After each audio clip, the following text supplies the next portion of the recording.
Shalom, saudara kasih dalam Tuhan, selamat pagi. Kita bersyukur hari ini diberikan hari yang baru untuk boleh kita nikmati kembali bersama dengan Tuhan. Bertemu kembali dengan saya dalam channel Sate Kristen. Mari saudara, sebelum kita merenungkan firman Tuhan, kita berdoa terlebih dahulu. Bapa di sorga, kami mengucap syukur untuk pertolongan, kasih dan penyertaan-Mu yang Tuhan berikan bagi setiap kami. Malam yang gelap kami boleh lalui, dan hari yang baru Tuhan sediakan buat kami. Mari Tuhan berbicaralah kembali kepada setiap kami lewat kebenaran firman-Mu. Dalam nama Tuhan Yesus kami berdoa dan kami mengucap syukur. Amin. Saudara, perenungan kita didasari dari kitab Yesaya 42 ayat yang ketiga. Dikatakan, buluh yang patah terkulai tidak akan diputuskannya, dan sumbu yang pudar nyalanya tidak akan dipadamkannya. Tetapi dengan setia ia akan menyatakan hukum. Saudara, tema kita hari ini ialah Tuhan Yesus sumber kekuatan kita. Saudara, dalam Yesaya 42, Nabi Yesaya sedang mengkontraskan antara berhala-berhala yang disembah oleh orang Israel dengan Mesias yang dijanjikan oleh Tuhan, yaitu Kristus. Kalau kita melihat dalam pasal 41 ayat 24 dikatakan di sana, lihat, kamu ini adalah seperti tidak ada, dan perbuatan-perbuatanmu adalah hampa. Orang yang memilih kamu adalah kejijikan. Ayat 29 juga dikatakan, lihat, sekaliannya mereka seperti tidak ada, perbuatan-perbuatan mereka hampa, patung-patung mereka, tuangan mereka, angin dan kesia-siaan. Demikian ayat pasal 42 ayat 1 dikatakan, lihat, itu hambaku yang kupegang, orang pilihanku, yang kepadanya aku berkenan. Aku telah menaruh rohku ke atasnya, supaya ia menyatakan hukum kepada bangsa-bangsa. Saudara, di sini kita melihat Nabi Yesaya mau mengatakan bahwa berhala-berhala yang selama ini disembah oleh orang Israel adalah suatu kesia-siaan. Buktinya, ketika bangsa Israel sedang berada dalam himpitan musuh, di mana berhala-berhala itu, mereka diam dan tidak melakukan apa-apa. Tetapi berbeda dengan Mesias, yaitu Kristus. Ia datang sebagai jawaban bagi dunia yang tidak ada harapan. Ia bukan manusia biasa, tetapi dia adalah Allah yang menjelma menjadi manusia. Saudara, bukan hanya sampai di situ.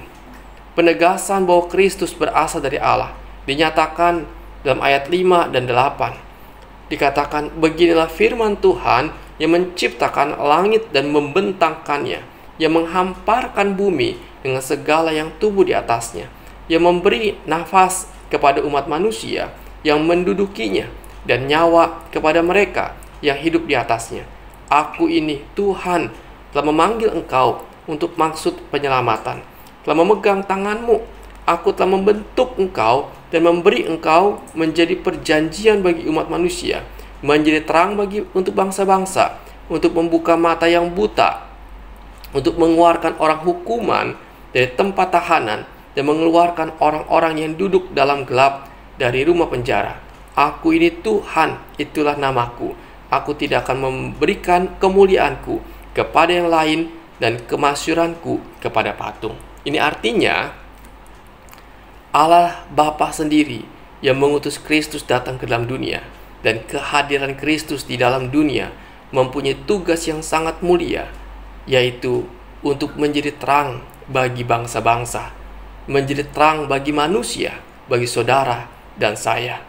Dengan kata lain, kehadiran Kristus di dalam dunia untuk mencelikan mata rohani yang dibutakan oleh tipu daya dunia dan memerdekakan jiwa-jiwa yang dibelenggu oleh dosa.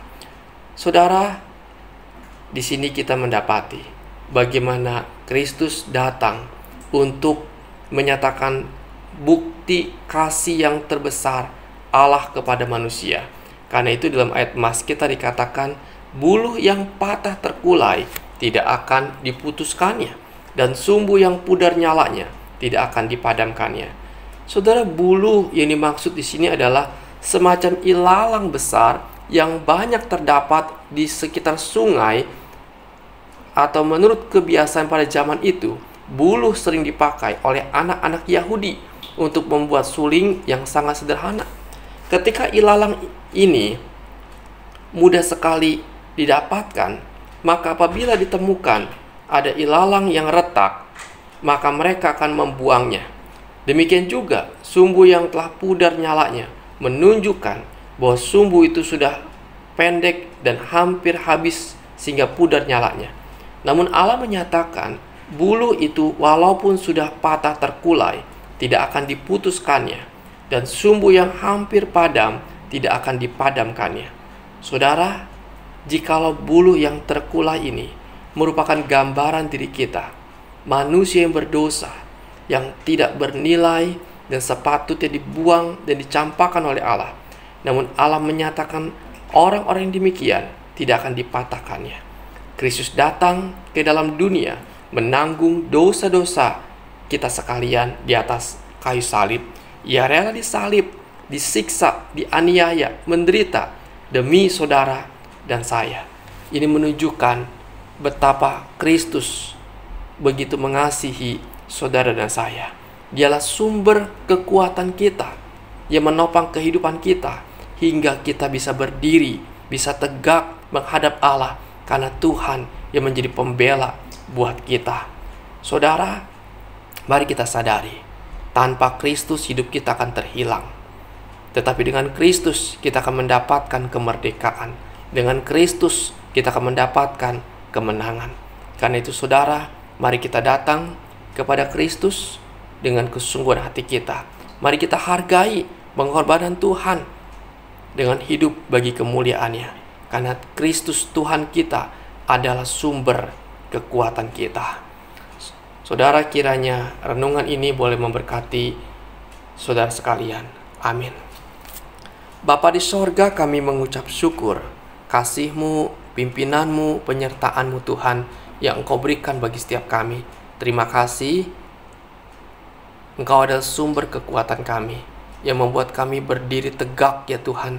Seperti buluh yang terkulai Engkau tidak patahkan, sumbu yang pudar Engkau tidak padamkan. Tuhan, demikian hidup kami yang rapuh pun Engkau tidak biarkan, melainkan Engkau yang menopang kehidupan kami. Terima kasih Tuhan, kami mengucap syukur kepadamu. Hari ini pimpinlah kehidupan kami ya Tuhan. Engkau menyertai setiap hal yang kami kerjakan, biar Tuhan boleh menolong dan memberikan yang terbaik. Berkati Tuhan pergumulan kami di dalam sakit penyakit kami.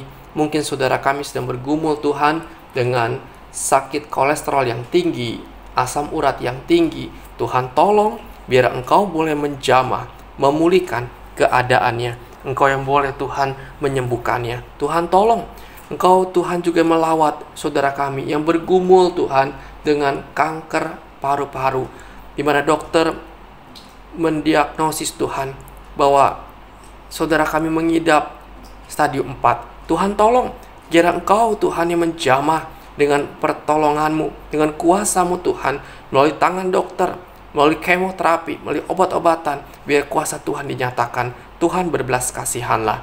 Demikian Tuhan kami berdoa bagi saudara kami Tuhan yang mau menjalani operasi batu empedu.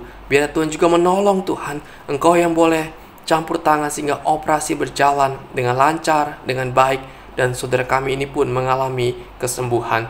Tuhan tolong.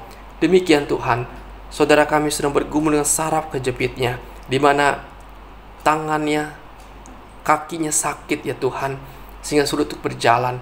Tuhan tolong, biar Engkau juga yang menjamah, yang memulihkan, menyembuhkan sakit saraf kejepitnya. Tuhan tolonglah.